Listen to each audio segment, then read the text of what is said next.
Hello, dumplings. Welcome to Let's Get Ugly, the podcast where we dive deep into the latest beauty, wellness, and lifestyle secrets that aren't always pretty, but always real. We're your co-hosts, Trishna and Disha. The sister duo keeping it 100% authentic, really silly, and sassy all at the same time. We're super silly and definitely sassy. But come join us, grab your favorite drink, and welcome to this episode of Let's Get Ugly. Elektra, welcome to Let's Get Ugly. Hi, guys. Thanks for having me. We can't wait to talk to you just because of all of your knowledge on the fashion and luxury world. And it'll be really interesting to see where things are heading as we move on to 2026. Yeah. Sure. I mean, I'm here for it. I feel like I'm also being tested, but let's try. It's like a pop quiz. It is. It does. Elektra, what's happening next? Let's see. Let's test all of my knowledge based on all the stuff that Vogue Business published in 2025. Let's see.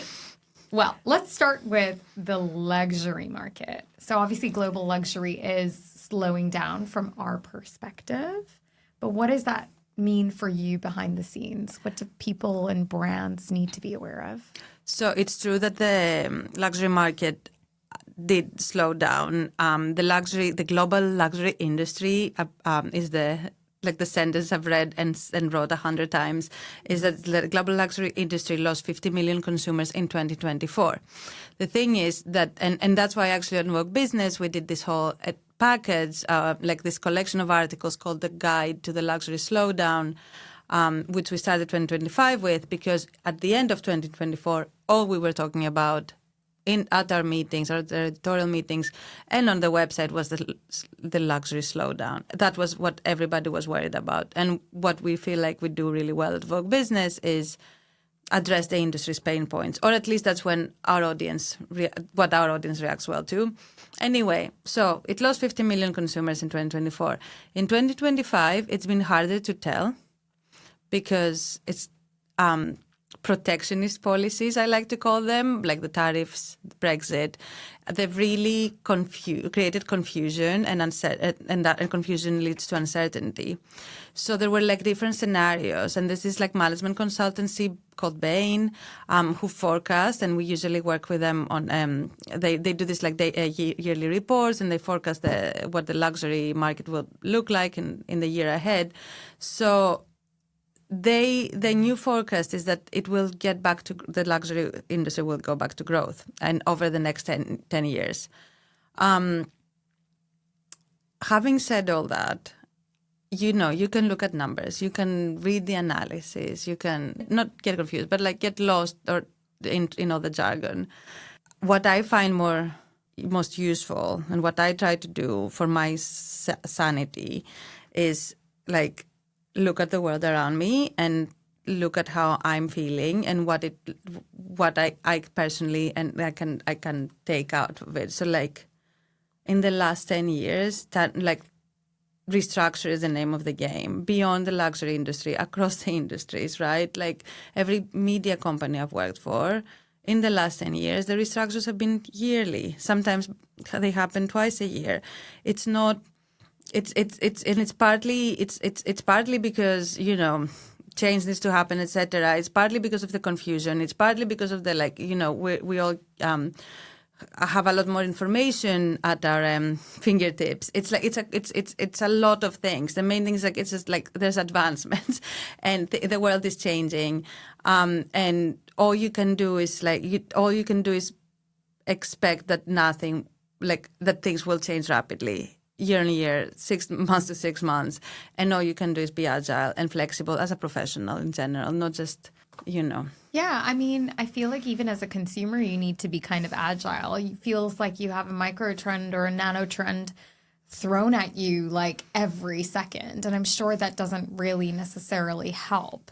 But I do feel like some of the things that we've been seeing, especially when it comes to like the concept of dressing a little bit more basic or, the office core, I feel like that then means that people are looking for pieces that are just a little bit more perennial and something that you can kind of find and invest in. And I feel like that ties into the whole quiet luxury thing as well. And so I'm sure that's played a big role in 2025. I mean, I wonder, I don't even, almost my memory might let me down right now. But I feel like, we had the like TikTok trends thing happening at the same time as quiet luxury was taking off. Yes. If things were right. But like, because it actually would make more sense if one followed the other. Yes. If like quiet luxury followed the TikTok trends and Tomato Girl Summer, they were all happening at the same time. Yeah. So I wonder if it's like different, I don't know, consumer segments, which I haven't looked into. But what I've been actually also wondering, when will like quiet luxury end? When does it stop? It feels to me like it's been going on for a bit long, and I feel like it has become too ubiquitous. And I think this September we saw some. There were some designers offering new visions of what could be the next thing after quiet luxury. One of my favorite ones, sadly, was Dario Vitale, who is not anymore at Versace, which was insane news last week. No, I think it took everybody by surprise. That was a collection that was by the critics acclaimed, but there were also others. There was Jill Sander. I forget that guy's name now. There was also Jill Sander, Simone Bellotti's new offer at Jill Sander, the new vision, where he lent into the minimalism of the house, but it was a bit more poppy. It was more colorful. It drove us away from the quiet luxury, the minimalism of quiet luxury. I think we are seeing the beginnings of the end. I think also we can go further into more details down the line on that, but I think you're seeing there's I was talking to this exec. She's the CEO of a big retailer, and she was saying that a lot of her customers, they already have also the status signifiers, like the Chanel bags, the watches, the whatever, the shoes, the Miu Miu shoes or whatever. So, but what everybody needs is ways to express their personal style. So I think what we will be seeing is to start charting how and the tools people are using to develop and to express their personal style. Yeah, I mean, hopefully it is the beginning of the end of that. I mean, I felt even with Pantone's Color of the Year, I've not stopped going on about this. Yeah, you really haven't. I haven't. I've been so mad about it because I was like, first of all, white is not a color. Second of all, I was like quiet luxury because of the September runways. Like I was feeling the same thing. Like Versace was one of my favorite shows. I loved seeing that. And even we went to other regions for Fashion Week as well. And there was a lot more color in those regions too. And I was like, why white? What is happening? Isn't it time for a change? I hope so. I mean, that was the fun part about going to like Madrid for Fashion Week, because they really do champion these maximalist, like resort style fashion brands. And I just missed seeing that. Like one of them was literally like Carnival on the runway. And I was like, wow, like color exists, like it's a thing. And it was just interesting to see that like attraction to it again. Same thing kind of happened this summer a little bit with Pucci Summer. Right. Or Missoni Summer. The return of sequins, which you love. Yes, I was very happy about that. I was like, yes, not that I didn't stop wearing them, but it was just an exciting moment to see. And I see that what we've been seeing is that consumer behavior has been shifting and people are more excited about things in that vein. But have you noticed that too? Or how are you seeing consumer behavior is shifting and people being more excited? I feel like social media mainly. Yeah, I feel like people are like sharing stuff again, you know? Like I'm seeing people's like wardrobes and outfits of the days, but they're not just the same sweater and trouser or, basic outfit. Like slowly there is the rise of brands like Handover, which is the Spanish small brand, well, not very small anymore. And they did a pop-up in London. They had a very successful event in New York. And that whole brand is based on the principles of sequin basics. But like that's the thing. I think those brands. There's a real piece of the pie that is the aspirational customer, I guess. On that kind of like price point between I don't know, in the few hundreds rather than like in the thousands. That consumer has been lost, and I think a lot of brands, like there has been an opportunity for those brands who are smaller, who are more independent, to come in and offer products that are on the right price, on that like kind of like luxury adjacent price that help you express your personal style. So even if you want to go quite luxury, even if you want and to base your like main look on basics, you can find like a fun necklace or a fun pair of shoes that is not the same Adidas. That's my understanding, because I think it feels like we're in that like middle point in terms of what I see people dressing like on the street, but also how I feel like dressing. Like it's just I don't want to go all out there. I don't know. Maybe it's a part of like it's the time in my life, but right now I don't have the time. Because I'm like getting older and I have a kid. So I'm just like, I want to like be able to wear a sweater and jeans. It's more like, so how can I accent that with something that is not the same as everybody else? That's really interesting. I mean, speaking of your outfit, which is gorgeous, the color is gorgeous. Talk to us about it. Tell us how you pieced it together. I mean, this outfit is really old. No, this is a suit. The trousers are part of suit. They're Acne, but like from 12 years ago. And my shirt used to be my dad's. It's Armani, but like, I don't know, probably like 20, 30 years old. It's so fun. It's actually so fun. And the shoes? The shoes are Kiko Konstantinov, which I saw on a runway, I think in February 2024. I really love them and bought them when they came in the stores. They are awesome. They are so awesome. So I like a tone on tone thing. I find it easier. Like that's the like it's an easy uniform, isn't it? It's just like when you don't know what to wear, just wear the same color all over, and it might make you look a bit more smart. But tone on tone with duochrome, which I love, is very cool. Very, very cool. Thank you. Yeah, it's super cool. Speaking of fashion weeks and the changes in industry that we've been seeing, it feels like it's been the house of cards this year with like every week there's new news of someone moving somewhere, or even like the Prada acquiring Versace and the creative director change within there. What does that kind of signal to you about the future of these heritage fashion houses? Right, wait, because I have to take it from the beginning. First of all, I really like that you said House of Cards, because everybody has been using the term musical chairs. I don't know which one applies, but like, they're all applicable. But like, musical chairs I had to like ask the people I work with to stop using it on the website because it became a cliche. That's how often we spoke about this in the last year. Yeah. It was just like, literally every other headline was like, fashion, or every other like opening sentence, like one of the writers on Vogue Business would be like, fashion's musical chairs are on again. Or something. Like, stop saying that. So that's one. So yes, so many. There were 15 debuts in September. Also we have a lot more, not a lot more. We don't have a lot more, but we have a lot coming in February and March. We've got Meryl Rogue at Marni. We've got Maria Grazia Chiuri at Fendi.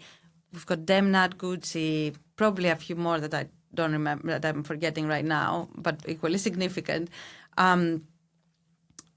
So it says a few things, right? Like it says the consumer got tired. It said there was the luxury slowdown that we just because the consumer got tired with the slowdown that we just referenced before. At the end of the day, it's all about sales. So obviously the product was not selling. An exec that I spoke to in the last couple of months said to me at the end of the day, he said it got to the point that products were the same. The only thing that changed was the logo. You couldn't tell them apart. And that was like exec of a big luxury brand. So they were aware. So it was time for a change. The other thing that we need to remember, though, or like understand, is that there's also a generational shift. Mm-hmm. Like millennials are now parents. Gen Z are coming of age and entering the workplace, not just like are actually have been in the workplace for a while. Mm-hmm. So it kind of follows that like a new generation is on those like big creative jobs and the other exec jobs. And I'm talking about the millennials right now. It was it just like that. That happens. It happens every 10 to 15 years. So I think it was like a combination of all those things. So it's really exciting. Now, when it comes to the future, it's really exciting. What we were saying before, how like things like look tired, and like you guys were talking about how you went to the other fashion weeks and you're saying more color, etc. We saw these debuts. I think we need to give it a minute. A minute. You can't just tell. Like, it's like a lot of those people as well. Like Matthew Blasey had a year in the job, but like, I don't know, Jonathan Anderson had 3 months or 6, and some other people had been appointed a month before they debuted. Yeah. So, you need to give it a minute. You need to let people get their feet under the table, and then we'll probably be able to see properly like what the new visions are. Because there's a lot riding on those big houses, and they have to. I guess like those jobs are really big. You have to go in, you have to look at the archive. You have to like figure out what the customer wants. You have to deal with all the VICs. It's a lot going on. Yeah, of course, and you have to deliver. Yeah, yes. Which is the big kind of ticket as well. No, but I mean, it's like it's harder to like just go in and like just tear everything apart and like and say, this is my vision. That is what makes it really challenging. I mean, the other thing that I've been noticing is like the identity of the houses. In some cases, it feels like it's becoming very diluted, or like someone, and this is not to insult the creative directors, but like someone being a creative director somewhere else, then going to another house. And it feels like, obviously they have to have their own stamp and vision, but it's like, are we getting anything different from them in new houses and directions? And it's just, wondering like what happens to the heritage of the house and to what they stand for. Well, I feel like that was a conversation happening at the middle of last year that like, because but it probably depends on the creative director. And I think what September proved is that like people, some people are like, some designers are designers that have a very specific, like they all have a very specific point of view, but some perhaps a like more like distinctive style. I don't know if that's right what I'm saying, but like I think in September we saw a lot of people who were able to play with the codes of the house and make it their own and present something fresh. And I think Mathieu Blazy at Chanel and the way that it's been received shows you that. And it was, it's like the incredibly hard house to get right. And he did it from the first go. Jonathan Anderson as well was playing with a very specific and very like specific house in a way, and he still made it his, and he had this amazing he began the show. He's already done 2 shows as well, like Blasey, but he's on menswear and then women's wear in September, and he started the women's wear show with this like amazing film by Adam Curtis. First, like you saw those words on the screen. The first thing you saw was, "Do you dare enter the house of Dior?" And then it started like got into this montage of like archival footage from the house, cut with horror films, scenes from horror films, and it's just like it's easy to misunderstand it, but.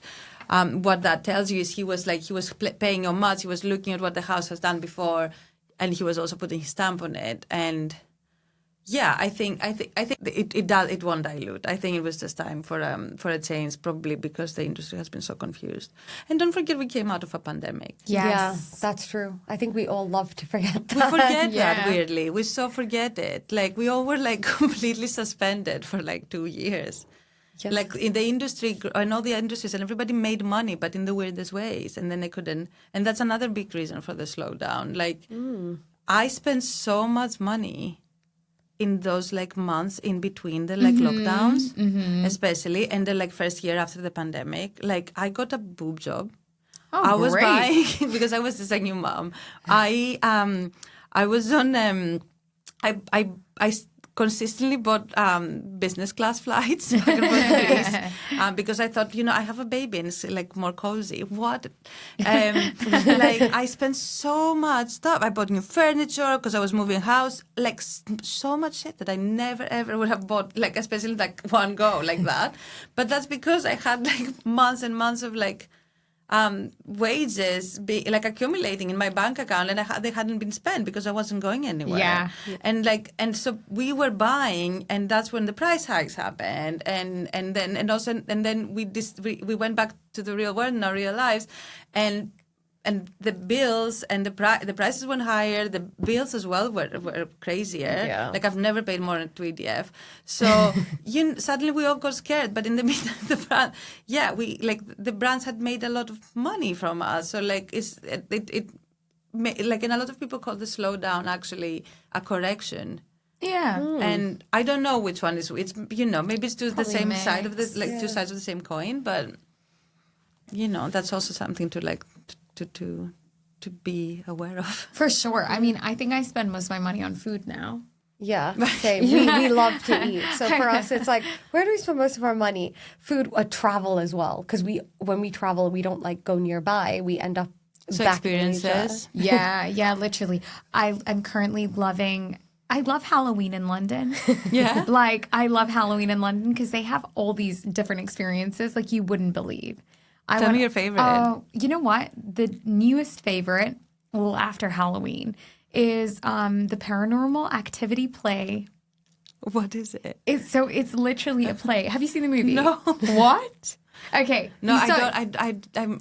I've got problems with horror. Oh, okay. Wrong market. I guess I cannot take it. I don't think you could take this either, to be honest. So Paranormal Activity is like a early 2000s movie. Right. And it was all done through like CCTV and like door cams.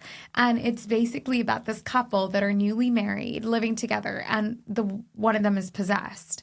And like weird like hauntings get caught on camera, and it just like escalates, and like the story unravels, and there's like a cult involved. It's so good. Anyway, so scary because you're just watching as if you're like watching their CCTV, like Ring Doorbell. Do you which take is part? Is it like interactive, the play? I wish. Okay, because that would be great. I love interactive plays. The play is just very well put together, and it's not like cheesy horror. It's like.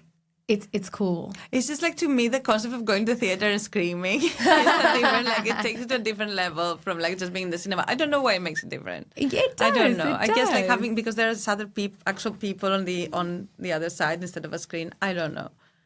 Yeah, I think it's the concept of like you can feel their like energy, which is obviously different, and they are very close to you in comparison to like a movie screen. Does it make scarier or not? I think so. Okay. Yeah, I think so. Like Conjuring, we're real horror fans. Yeah, we went to like the Conjuring experience. That was so fun because that one we got to participate in. So it was like we were in the museum that they built with like the set that they were traveling around with. And then you got scared, and then you went into another room, and it was like you had to do like an exorcism, and like it was insane. Do you have to do the exorcism, or they exercise you? No, we had to do it. Solve some puzzles, you know, while you're at it. But I was like, wow, stuff we couldn't get in COVID. Clearly, yeah. So a lot of money goes to that.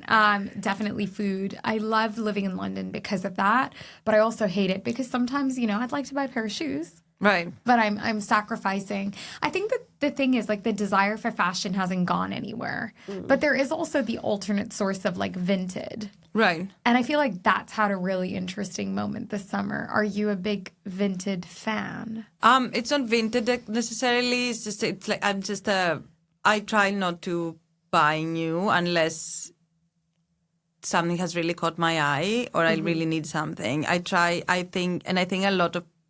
think I'm becoming the norm. I think a lot of people, it's easier to take a stab at creating a personal style if you go vintage, or that's how people have been feeling. Yeah. So it's easier to find unique pieces that are only yours, and that's the other thing. Like, goes back to do the products all look the same. The only thing that changes is the logo, yada yada. So like my shirt, I know that like it's really hard for other people to have this shirt because my dad bought it in the 90s in Greece, and it's Armani, blah blah blah. I don't know. Like, so it's like it has the thing that it's a brand. I haven't spent anything on it. At some point, somebody in my family did. It's just like it kind of like seems to right now vintage or like resold stuff seem to offer that kind of perfect balance of like you can find a brand and the price point is better and it doesn't. You won't see it on anybody else. Yeah. I don't know how long that's gonna last. Yeah. I think that's I don't know. Maybe it will. It's definitely the most exciting part, though, because I love it when people wear pieces or have pieces that you can't find anywhere, because then it feels like it is actually really yours, and it's like a part of your personality that you've like curated as well, which is interesting, because that's what fashion's meant to do. Exactly. The one thing that's like there's bits like there's behaviors when you shop, or when as a consumer there's behaviors, there's always like behaviors that are toxic, and they're kind of like, if you're like in overconsumption, etc. So like that can also like using vintage or buying like doing this kind of like what do you call them, like resale hauls or something, like that kind of like culture is anyway that it's like it doesn't make it better for the environment if you're constantly buying, even if it's like vintage. So there's like you're not completely absolved of like the evils of consumption. Yeah, absolutely. I feel like people forget that though. Yeah, they're like, I bought it secondhand, so it's great. And it is. It is better, but it's just like, but if you constantly are going to buy something secondhand, that kind of defeats the point. True. It's a mentality challenge. Yeah. Shopping is a thrill, though, for me. It is for me, too. I have a problem. I'm like, I'll go into a store and buy everything and come out, and I'll be like, I will wear it all as well. But it's just like, there's just something about shopping that personally makes me feel happy. So I'm like, do you tend to buy more online or in store? In store, personally. Yeah. So it depends. I'm a very specific shopper. Like I'll have like something in my mind and I'll be like, I need that. And I find myself like thinking about like specific items of clothing nonstop. And I get like real regret when I don't buy something. Even like a year later, I'll be thinking about it.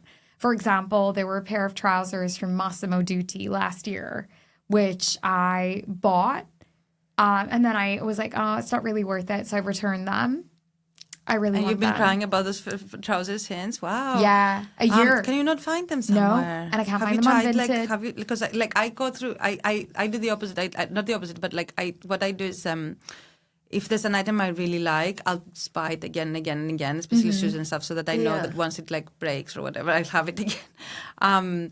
And what I do is like I just Google the item code, right? The item code and stuff, and I like eventually like if you like are really patient and insist, someone somewhere selling it. I mean, it's been over a year now, so maybe someone somewhere. Because I was like really like treasure hunting for it, and I really couldn't find them. So I'm gonna try that now. Send it to me. Send me the code. I will. Elektra's going to be on the case for sure. But I definitely think, like, with shopping habits, like, in person, it tends to be more fun because you can get more. I feel like, you have someone guiding you if you need help.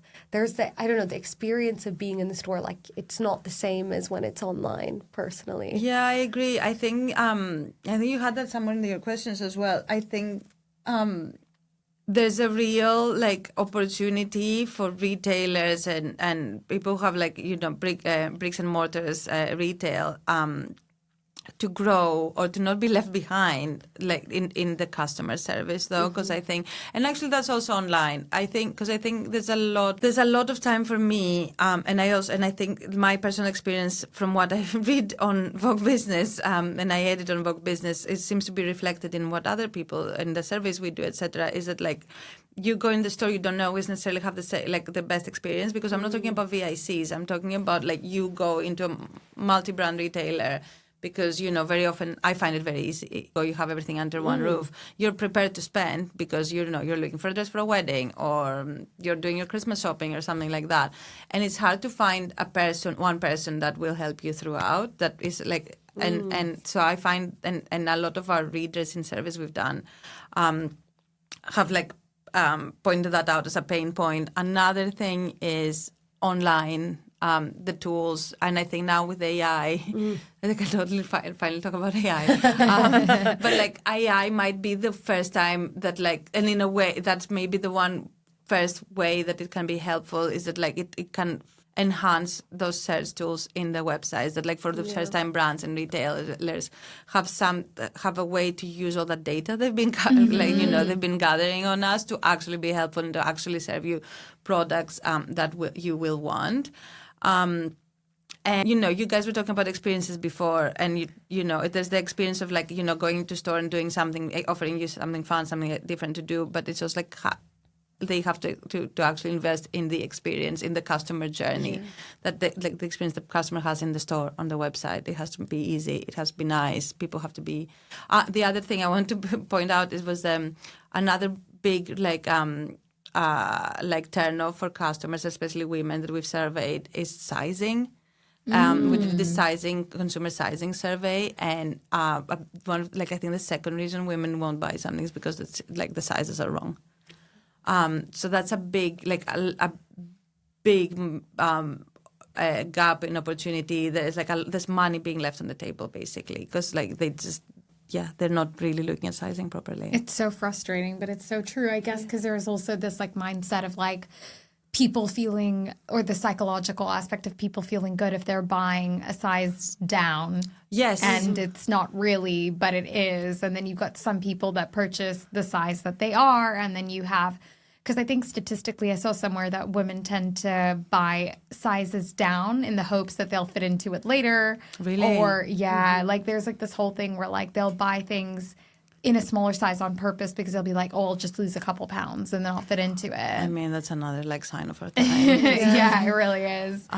No, but on the sizing, it's you either if you don't feel good at the store, the other, it's if you buy online, it's they all have different sizes. Yeah, that's so, and tricky. so you can't really nail it. So a lot of the time you get you return clothes because they come and they don't fit, even if what you bought was your size. And the other bit is they might be fit, but the fit isn't right. Yeah. So that's so true. I think it's an opportunity. I definitely think that's why I prefer in person to online, because I'm at least I can try it on and I know what it will look like and things like that. And you know how it makes you feel when you're and if you, Yeah, exactly. And I don't care what size I buy personally, but I definitely think it's one of those things where if there were ways to streamline it, I'm sure with AI we'll find a way soon enough and in a better way than it has been done. I mean, I think on the AI front, there's a lot to be done on the boring front. I think when it comes to the AI stylist, everybody, there's so many apps,